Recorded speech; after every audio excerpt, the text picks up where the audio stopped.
question I want to answer today is DeepSeek an iteration of everything we've seen in AI, or is it a turning point? So my name is Stéphane Mansalier, as Johan introduced me. So thank you, Johan, Jessica, Sky, and Kelly to organize this event. There's only one thing you need to know about me. I got my degree in artificial intelligence in 1993. So this is not a topic that I've improvised in the last 6 months. Although I'm extremely happy to see the new development of AI, because AI has been something that was very technical, that was really in the lab. There were a few projects, but companies didn't really know how to leverage it. There were a lot of failures in AI projects in the past. But now with this new generation of AI, with generative AI, we really can empower knowledge workers. So what are knowledge workers? I guess most of you are knowledge workers. You work with your brain, you work with information, with data, and with knowledge. So knowledge worker is just a fancy word for white collars. And now finally we have tools for ourselves to help us, empower us, and get us more productive. So first, a few words about generative AI. So we highlight 6 types of generative AI. They're not the only one, but they are the major one. So the first one is text. Text models, you give them text, they give you back text. So you've all used a text model in the past. The second one are image models. So image model, you give them text, they will give you an image. And by the way, as you can guess, all of this has been generated by AI. But you also can give an image and text, and it gives you another image, which is extremely important when you want continuity, when you want a set of images that share some objects or characters or people. The third one are vision models. So vision model is the opposite. You give them an image and they give you text, they give you a description. So AI models are able to recognize objects, recognize a scene and what's happening in there. The fourth one are video generation models. So you give them text and they give you video. That's actually not the best way of using it. People in the industry all agree that you should give one or several images and then a text to describe a scene, and you get way much better video when you start from an image. Fifth one are music. So music model, you give them a text and they give you a song, instrumental or with lyrics, and we'll see an example at the end of the presentation. And finally, voice model, you give them a text and they will give you a voice, they will give you a recording of that text, which can be a huge time saver if you have to record a podcast or if you have to do things. Yeah, I mean, you don't need to have 1 take, 5 takes, 7 takes, and you stutter and you mess up a word and you have to do it again. You can let the AI generate it. Yeah. And you can do it in your own voice, although there's a cautionary tale about giving your voice to AI. Here are a few examples of each of the model. You will have the slides after the presentation. So these are just, I would say, the most common models that are used in those 6 categories. So first, before we talk about DeepSeek, I want to highlight some, I would say, immutable principles that by doing projects, by doing training and consulting on AI, we've discovered are really 6 things that companies need to get right if they want to work with AI, if they want to implement AI. We call them the 6 pillars of modern AI. So they are train, augment, control, secure, comply, and accelerate. Yeah. So let's go one by one and let's look at each one of them. So when we're talking about training, we're not talking about training AI, we're talking about training humans. Yeah. All the AI languages learn our languages. And all the AI models, the text one, they learn how to speak, type and reply in English, Chinese, Spanish, Russian, French, Dutch, German, all the human languages. But then we need to learn their languages. So what is the language of AI? The language of AI is how do you give an order to the machine so that they will do what you want it to do. And faster than you can do it. Yeah. So this is what we mean by the language of AI. So it's a structured way that looks a little bit like programming, but that you can do in natural language. So you can do it in a language that you master. So you don't need a developer, you don't need a programmer now to give orders to the machine. You can give them in natural language, but in a structured way so the machine can understand. Second principle, augment. AI needs humans' work to help human work. AI by itself can do a lot of things, but it becomes extremely powerful when you combine it with human work.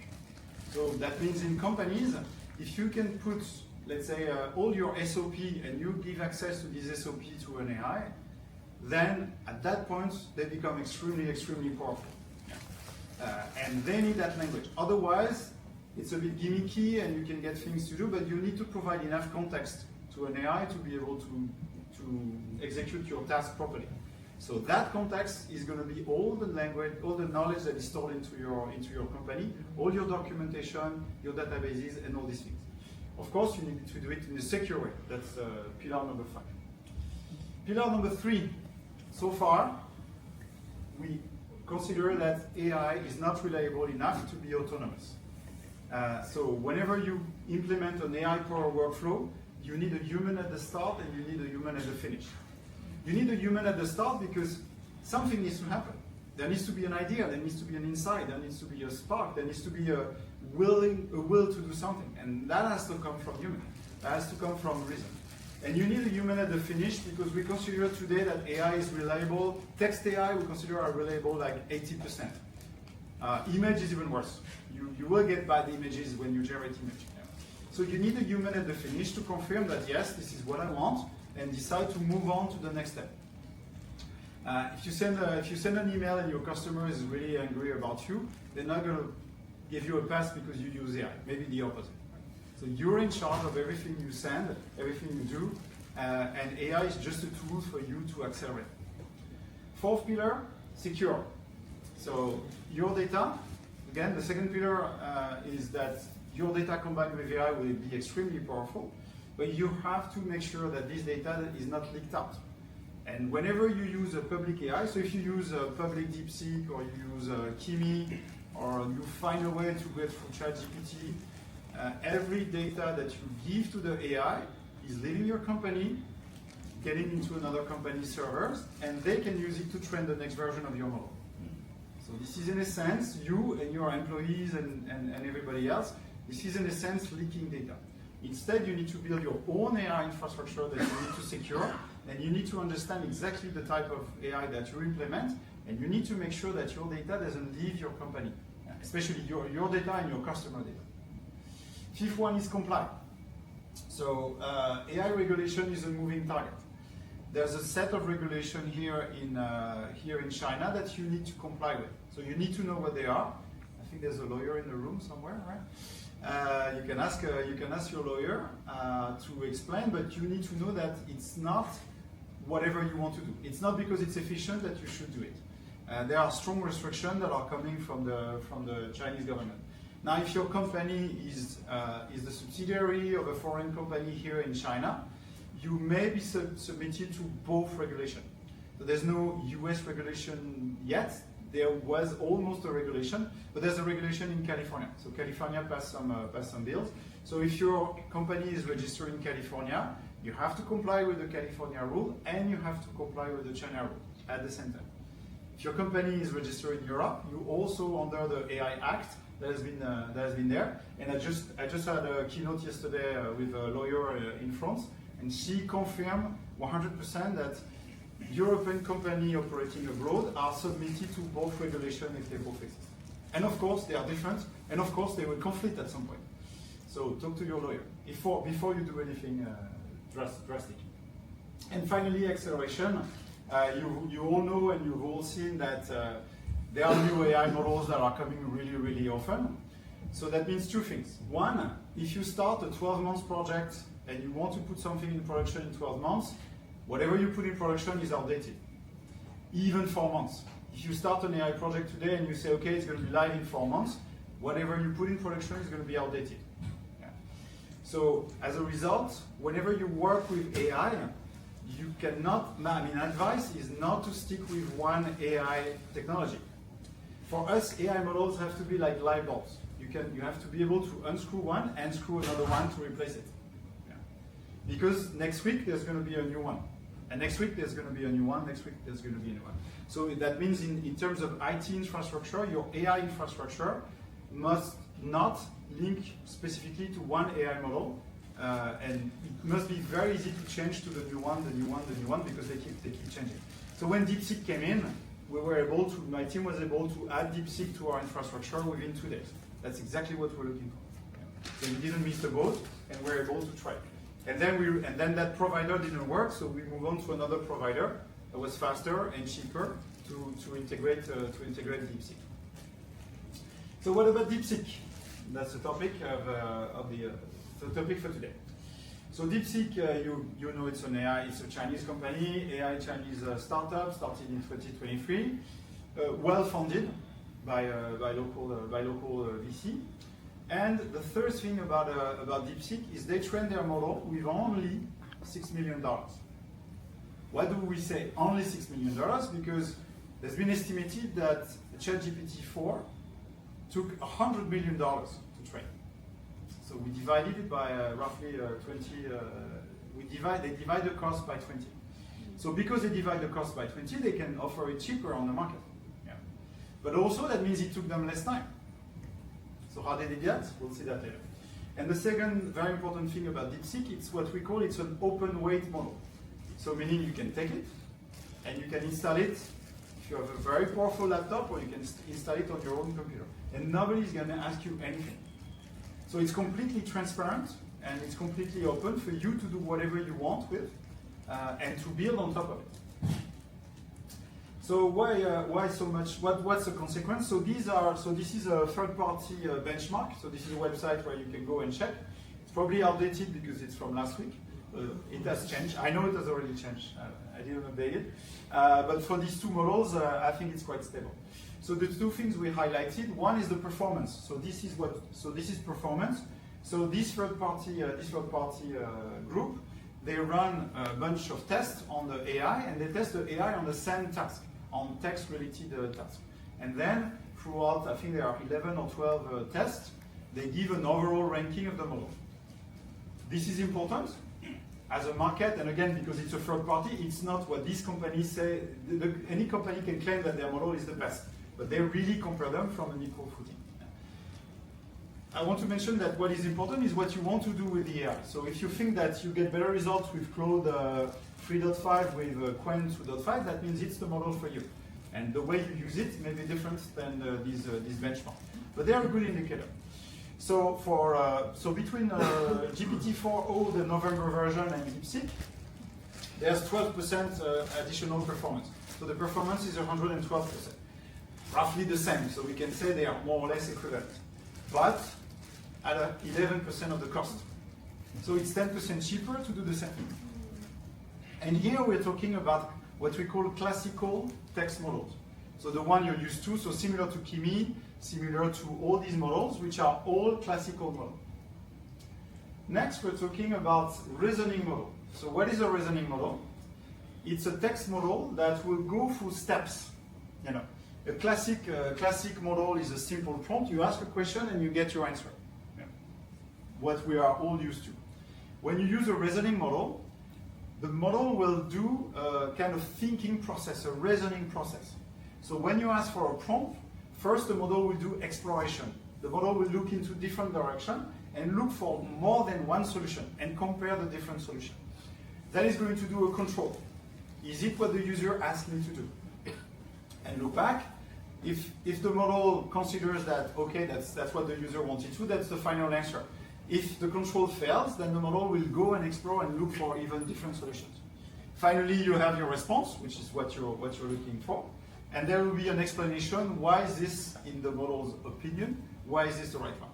So that means reasoning models take more time. They take, of course, more processing power. But overall, you get better results. So here, and then when we're looking at the reasoning model, so DeepSeek R1 compared to O1, so which are the two models that are competing head-to-head. So DeepSeek is not as good as O1, so only 97% performance, but again, 112, 97, similar performance on this benchmark. And as you can see, the performance is higher than the standard models, but at 4% of the cost. We didn't divide by 10 this time, divide by 25. So that's what DeepSeek is, and that's how, again, a third-party, completely automated, independent organization evaluates those models. So how they did it? That's a big question, and there's a lot that is written on how they did it, and is it real, and are they cheating, etc., etc. So there are a few things on performance. So first, they have the second mover advantage. OpenAI being the first mover, they bear all the discovery, all the R&D cost, and in any industry, the second mover has an advantage. Their R&D cost is lower. They already have a lot. And especially because OpenAI, still to this day, is a non-profit organization, is a research organization, and they publish everything. And everybody in the industry publishes their discovery. So of course, they build on top of what was there. And they also build on top of Llama from Meta. Second one, they had constraints. They didn't raise as much money as OpenAI, so they had to be smarter about it. They had to do with what they had, and they also had less employees, less resources, less money, and less hardware.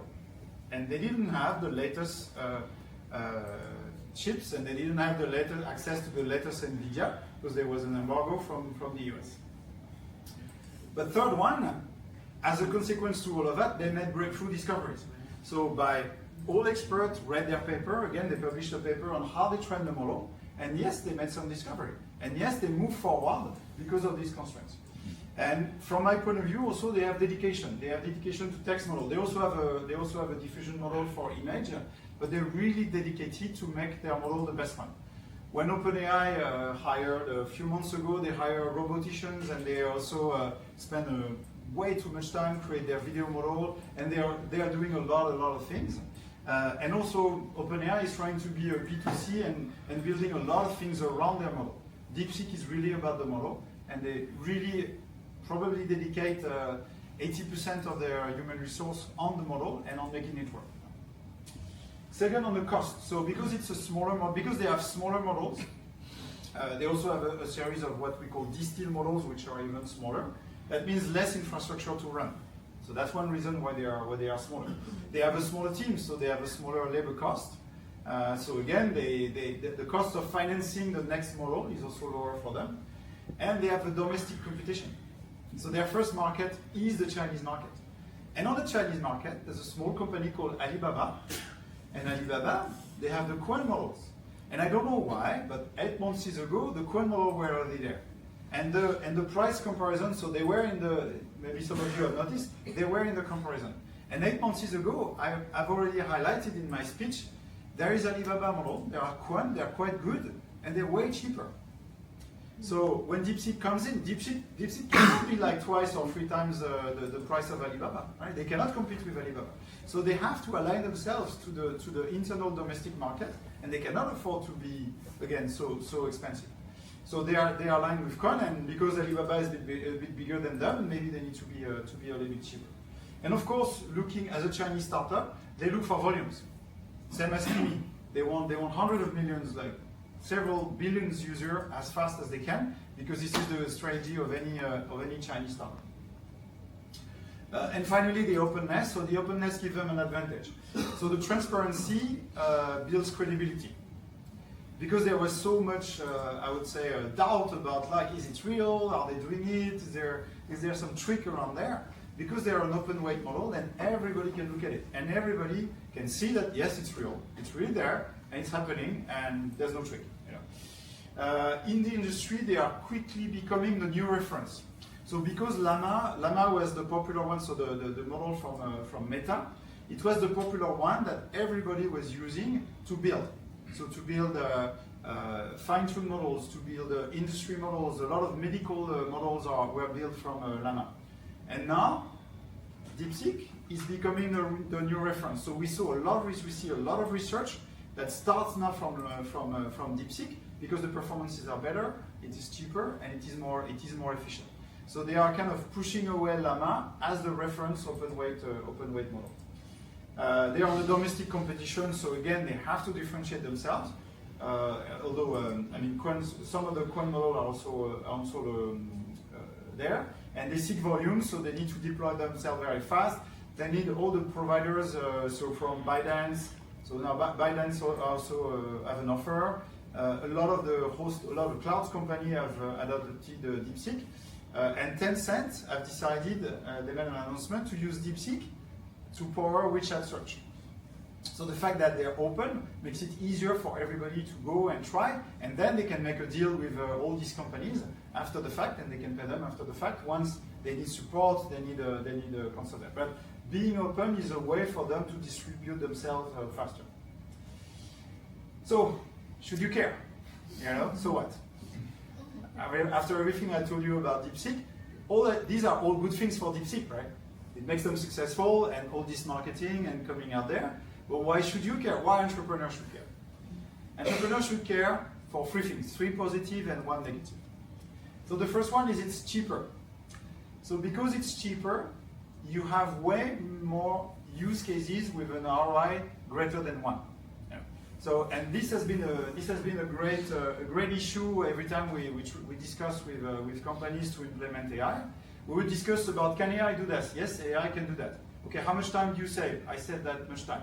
How often do you run this process? Okay, in a year you can say that. But then the cost was too high. And now with DeepSeek, we can have the same discussion of like, what is your return and what is your investment? But the investment is so much lower, so a 10th or a 20th, now you divide by something that is way smaller. So now there are a lot more use cases where the ROI is greater than 1. So it's way much more opportunity. And reasoning model. So before DeepSeek, to get a reasoning model, you had to get $200 per month GPT registration. Right? So $200 per month, again, in terms of ROI, if you give it to one of your employees, they have to use it quite a lot to bring to that ROI. Now you get it for free if you have your own infrastructure at the price of DeepSeek. Now you can offer to use reasoning model. Yeah. We didn't have reasoning model before. We looked at it, we asked credits from Microsoft, they never get to it. But then DeepSeek, within 2 days, we had the reasoning model, we started to play with them, we found like where it is and we integrated it into our AI training. Yeah. So to show you the difference between a classical model and reasoning model, so this is the result of a prompt on a classical model to give me, it's a time management use case, give me a process to refuse a 1-hour meeting. And then give me an acronym. So the acronym is STOP. So it gave me 4 steps. Screen the request, thank and acknowledge, offer an alternate, politely decline. So it's pretty decent because the prompt is quite elaborate. So I give the same prompt to a reasoning model. So the reasoning model is doing exploration. So it's looking at my original request and then it's trying different things. Upper doesn't make much sense. Upper, maybe stop. So it's getting to the same one, stop, but it doesn't stop there. It continues, what about deny? It's a bit negative. AAPR, no, it's not an acronym. What about RIP? Oh, what about free? FREE. Ah, okay, that sounds nice. Then there's a control, okay, 3. How does it work? Easy to remember, actionable. So this is the control phase of the reasoning model. And now it's giving me the output, 3, FRE. Frame respectfully, redirect efficiently, empower clearly, exit gracefully. And here's the explanation. Polite yet firm, empower others, quick to apply. So this is so with exactly the same prompt. From a simple model, you have something that is good. It's already quite nice. But then from the reasoning model, it goes deeper and deeper, explore different directions, controls that it's what you want, and gives you what I think is a better output.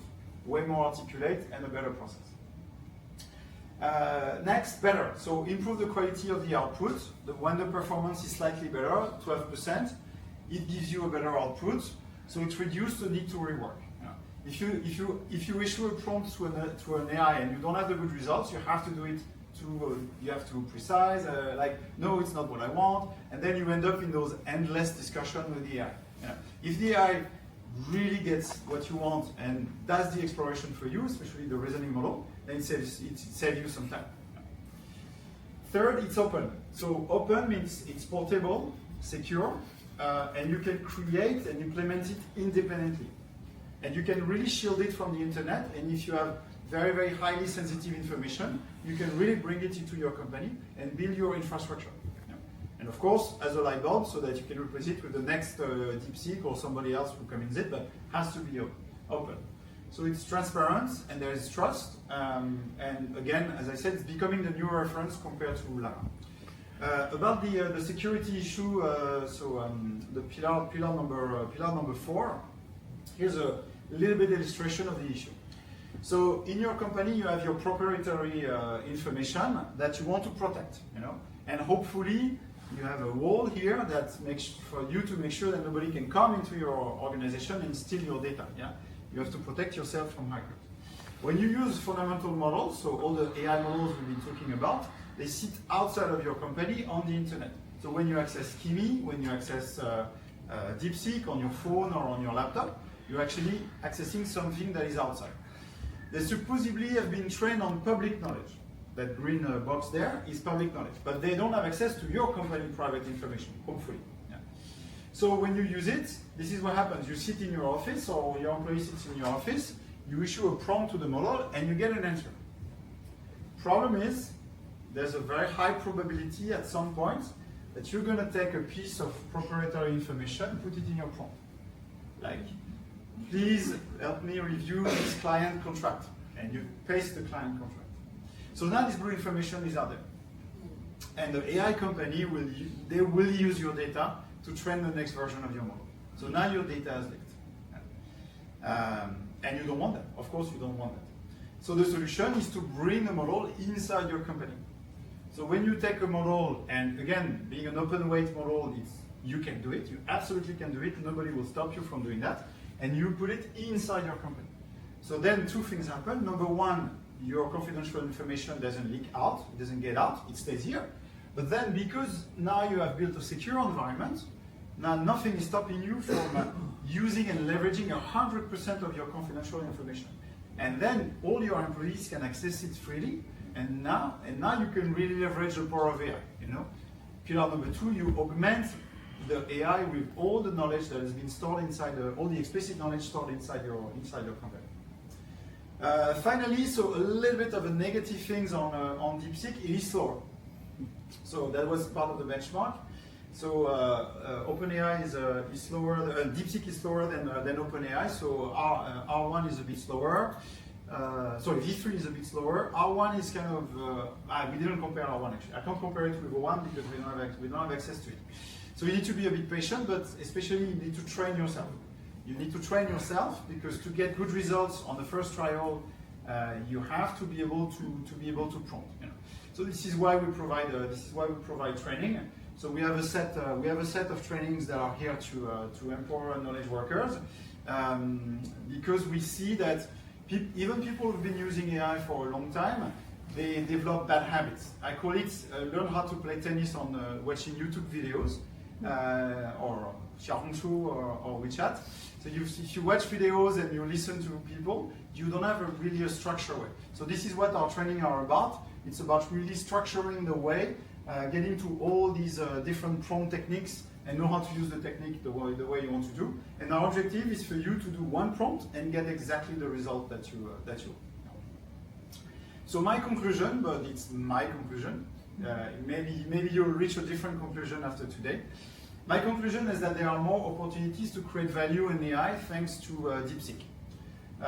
So up to the release of DeepSeek, in the AI value chain, there was way too much value that was captured by the hardware, the cloud providers, and the model providers. So any startup trying to create value in AI, they were really stuck between how much the customer is willing to pay and how much infrastructure they had to pay below. And that was a huge issue. A lot of startups were losing money because the infrastructure cost was way too high.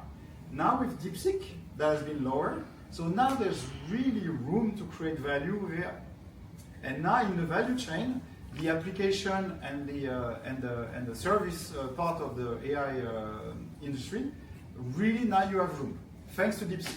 And this is where I see this as being a game changer. So for AI startup, for AI company, but also for every entrepreneur to create value, to bring it into your business, and decide to offer new and innovative services to your customers. So what's the next step in your AI journey? So this is a recommendation. So first, train yourself. So train yourself. Of course, our training are the best, but there are other trainings somewhere else on the internet. You can find, but get somebody to really teach you. Get somebody to teach you and a structured way. After that, practice makes perfect. Use it. Use it 10 times per day, 20 times per day. Refine and use whatever you've learned. Save your best prompt. Whenever you have a prompt that works really well to execute one of your daily tasks, save it and give it to your colleagues. Give it to your employees so they also benefit from your prompt. And there's also a way to make it a bit more generic. Register to a newsletter because so much is happening. There are plenty of newsletters. Of course, ours is the best, but you can register to another newsletter. But get regular information about what's happening in the AI world. And finally, build or join a support community. Don't try to do it by yourself. There's way too much changing, and there's way too many things to do it all by yourself. So we're trying to build this community, but again, we're not the only one, and there are other communities. I mean, this is already a community where you can share, and you probably have a WeChat group where you can share your findings. But you can also connect yourself to different communities.